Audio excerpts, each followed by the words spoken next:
The first one is, I've been on the sidelines waiting and hoping for rates to drop.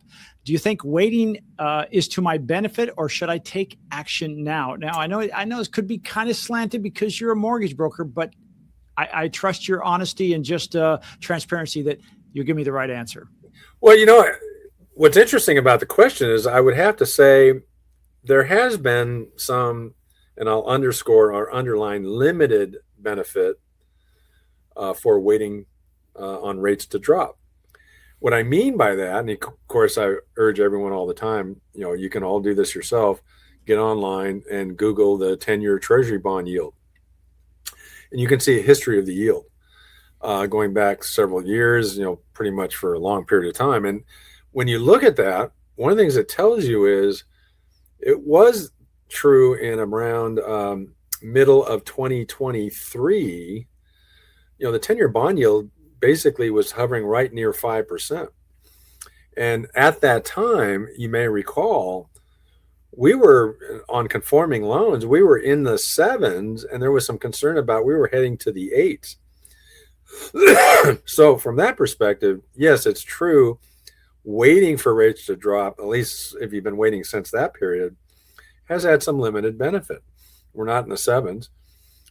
Most lenders are saying they're still in the low to mid 6s.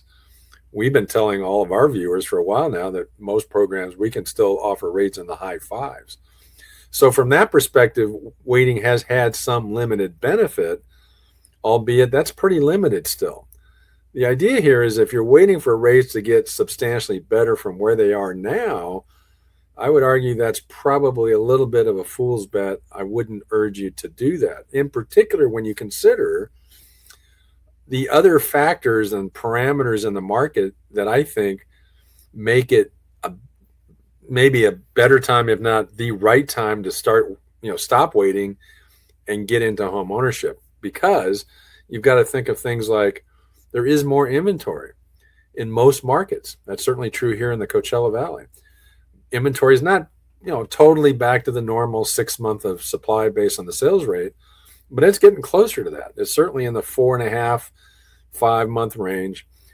Days on market, of course, has gotten more extended now. It's more like 60 plus days to get the home sold versus, before we were 30 or less not too long ago.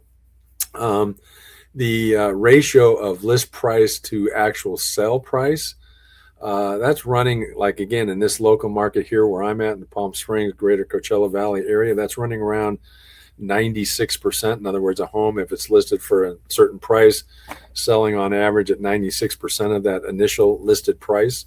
What does that tell you? There's some juice there, call it that.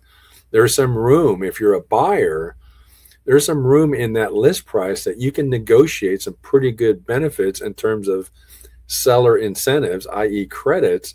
Use that towards your financing. So if you're already waiting and have been waiting for rates to improve, and yes, we've had a little bit of improvement over the last couple of years, with the other factors, homes on the market longer, the closing price versus the list price now at around 96, in some markets even 95%. The fact that, with that, greater amount of inventory, longer days on market, those are all signals for you as a buyer to consider now as the time to buy. I know that's kind of a old stereotype. All of us in the real estate business, whether on the mortgage side or the real estate side, we're always saying now is the best time to buy. But, truly, when these conditions, it probably is, at least in the last 2 to 3 years, probably one of the best times to buy in that period of time. So from that perspective, yeah, you helped yourself a little bit. Do you think it makes sense to keep waiting because now you want to go from 6 to 4.5? That to me is a wait that may no longer pay off, because after all, remember this too, if you're a renter, every day, week, month, year that you put off buying when it is your desire to buy, you're delaying that point in time where you're going to start building wealth. Because even with more recent news about property values have softened, property values over the last 2 to 3 years have still been going up. So that's the downside of having waited for lower rates. you've achieved a little bit of a benefit there, but at the expense of you've already lost maybe a couple of years of 2, 3, 4%, some markets 5% appreciation because you didn't, jump into the game sooner. So now we got some pretty good rate levels, pretty affordable historically when you're talking about high 5s to 6, using buy downs to get those rates down into the low 5s on a permanent rate buy down, or high 4s, or using the temporary 2-1s or 3-2-1s where you can get a starting rate first year in literally the 2s or the 3s. When you consider all that, I wouldn't wait any longer. It's time to step in, find that home, negotiate a good deal with seller incentives, and get into building wealth creation. Do it now. I think you'll be pleasantly surprised the benefits you're going to achieve. All right, I just have one quick point. I was looking back, since I have access to the 10-year Treasury, and I went back 6 months and it was 4.316. And I'm just curious now that it's 4.14. What does that mean? It's barely changed, it seems like, on the graph. Is that a big difference in what I would make as far as my monthly payment or the interest rate that I pay? Is that a huge bump? It's not a huge bump. I mean, in that respect, think of the 10-year bond yield, that number, that 4.3 6 months ago, that 4.14 now. Think of that as a mortgage rate. So, if you think of it that way, it kind of keeps it simple. Well, 4.3, that's almost like 4 3/8, right? 4.375. Yep. 4.14, that's sort of equivalent to 4.125. In other words, 4 1/8. So 4 3/8 6 months ago, call it 4 1/8 now. That's about 0.25%.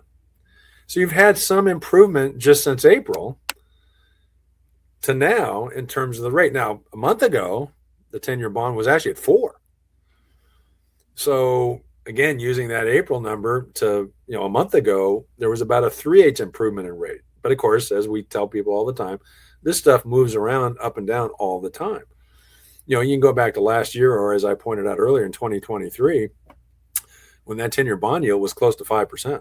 And of course, no surprise that we weren't talking about 5 7/8 like it's on our website, or 6 1/4 as the media says is the current mortgage rate. It was more like 7.5. Yeah, because it was, the 10-year bond was, 4.14 versus 5. What is that? 7/8% in rate, right? So that's why I always urge people, keep looking at that 10-year bond, kind of pretend it's a mortgage rate. And as you see it move, you can pretty much be assured that the actual mortgage rates that you're looking to, use for the program you're going to use are going to be moving in a similar fashion. Great. Well, I just want to remind those folks today that are joining us, this is Ask Art Anything. It's actually an AAMA session. We're talking about anything in the world of that. So Art just answered the question about waiting and staying on the sidelines. So if you missed that, you want to go back to that.